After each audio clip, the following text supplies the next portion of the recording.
pagi teman-teman, selamat pagi Ibu Guru. Perkenalkan, kami dari kelompok 4. Hadirnya kami di sini untuk mempresentasikan tentang peristiwa penting menjelang kemerdekaan. Sebelum itu, ada pepatah yang mengatakan, tak kenal maka tak sayang, jika sudah kenal jangan sampai tahu sayang. Maka perkenalkan, nama saya Hima Devita Maharani, absen 12. Saya Putra Mahardika Praditya, absen 16. Saya Ibtu Abik Semana Putra, absen 8. Saya Ikadek Dwi Mahardisma, absen 4. Sekian perkenalan dari kelompok 4. Saya dan teman-teman saya akan melanjutkan presentasinya. Baik, di sini saya akan menjelaskan tentang persiapan proklamasi kemerdekaan oleh para pemuda. Nah, kekalahan Jepang dalam Perang Pasifik semakin jelas dengan dijatuhkannya bom atom oleh sekutu di kota Hiroshima pada tanggal 6 Agustus 1945 dan kota Nagasaki pada tanggal 9 Agustus 1945. Akibat peristiwa tersebut, kekuatan Jepang semakin lemah. Jepang menyerah kepada sekutu pada tanggal 14 Agustus 1945. Nah, tahukah kalian peristiwa kehancuran Jepang karena bom atom sekutu di Hiroshima dan Nagasaki serta menyerahnya Jepang tanpa syarat tidak banyak diketahui oleh rakyat Indonesia. Hal tersebut disebabkan oleh hal-hal berikut. A. Jalur komunikasi dengan luar negeri diputus atau dilarang oleh Jepang. Pihak Dinas Propaganda Jepang selalu mengetengahkan berita tentang kemenangan Jepang atas sekutu. Akan tetapi, ada tokoh yang mengetahui berita kekalahan Jepang tersebut, yaitu Sultan Syahrir. Beliau mengetahuinya melalui berita radio BBC di Bandung. Kepastian berita kekalahan Jepang terjawab ketika tanggal 15 Agustus 1945 dini hari. Sekutu mengumumkan bahwa Jepang sudah menyerah tanpa syarat dan perang telah berakhir. Nah, berita tersebut diterima melalui siaran radio di Jakarta oleh para pemuda yang termasuk orang-orang Menteng Raya 31 seperti Chahirul Saleh, Abu Bakar, Idris, Wikana, dan lain-lain. Peristiwa Rengas Dengklok. Setelah mendengar berita bahwa Jepang menyerah kepada sekutu, bangsa Indonesia mempersiapkan dirinya untuk merdeka. Waktu yang sesingkat itu dimanfaatkan dengan sebaik-baiknya. Adanya kekosongan pemimpinan menyebabkan perbedaan pendapat antara golongan muda dan golongan tua tentang mengenai masalah kemerdekaan Indonesia. Golongan muda menginginkan agar proklamasi kemerdekaan segera dikumandangkan. Mereka adalah Soekarni, BM Dia, Yusuf Kunto, Wikana, Yasuti Melik, Adam Malik, dan Chahirul Saleh. Adapun golongan tua menginginkan proklamasi kemerdekaan harus dirapatkan dahulu dengan anggota PPKI.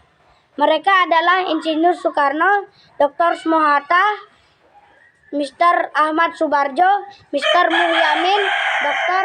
Buntaran, Dr. Syamsi, dan Mr. Iwa Kusuma Sumantri.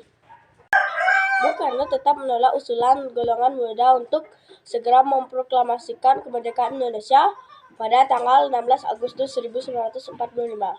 Bung Karno dan Bung Hatta diculik oleh golongan muda dan dibawa ke Rengas Dengklok. Tujuan golongan muda menculik kedua tokoh tersebut adalah mengamankan tokoh bangsa tersebut dari pengaruh Jepang dan kedua tokoh tersebut segera memproklamasikan kemerdekaan Indonesia tanpa ada pengaruh dari pihak Jepang. Pada saat yang sama, di Jakarta terjadi sebuah kesepakatan antara golongan tua yang diwakili oleh Ahmad Subarjo serta golongan muda yang diwakili oleh Wikana dan Yusuf Kunto. Kesepakatan tersebut untuk membawa kedua tokoh tersebut kembali ke Jakarta. Yusuf Kunto diutus untuk mengantar Ahmad Subarjo ke Rengas Dengklok untuk menjemput Bung Karno dan Bung Hatta. Setelah tiba di Jakarta, mereka langsung menuju rumah Laksmana Tadashi Maeda di Jalan Imam Bonjol nomor 1, sekarang Gedung Perpustakaan Nasional, Depdiknas, yang diperkirakan aman dari Jepang. Laksmana Tadashi Maeda adalah seorang Laksmana Angkatan Laut Jepang di Jakarta. Sekitar 15 pemuda menuntut Soekarno agar segera memproklamasikan kemerdekaan pada tanggal 16 Agustus.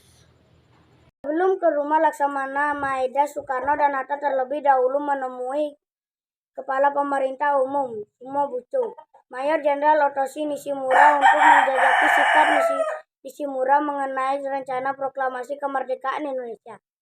Soekarno dan Hatta ditemani oleh Laksamana Maeda bersama Segetada Nishijima, Tomegoro Yoshizumi, dan Miyoshi sebagai penerjemah.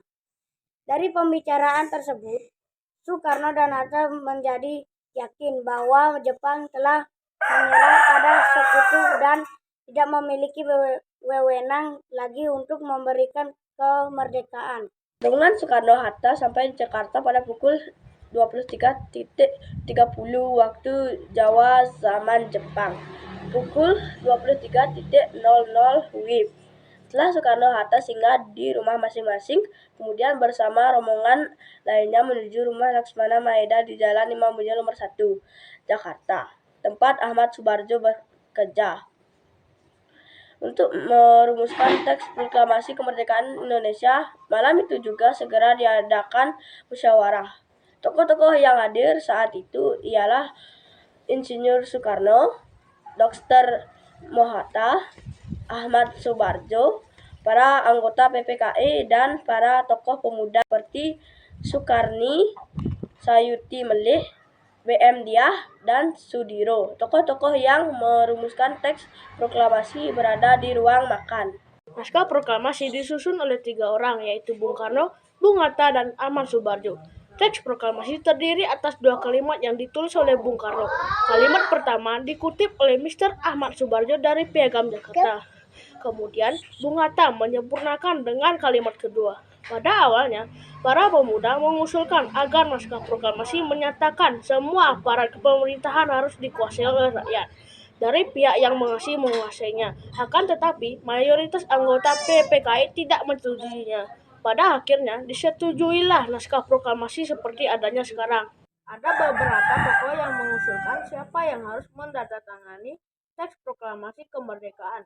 Insinyur Soekarno menyarankan dan mendapat dukungan dari Dr. Mohatta agar teks proklamasi kemerdekaan ditandatangani oleh seluruh yang hadir sebagai wakil bangsa, seperti Deklarasi Kemerdekaan Amerika Serikat.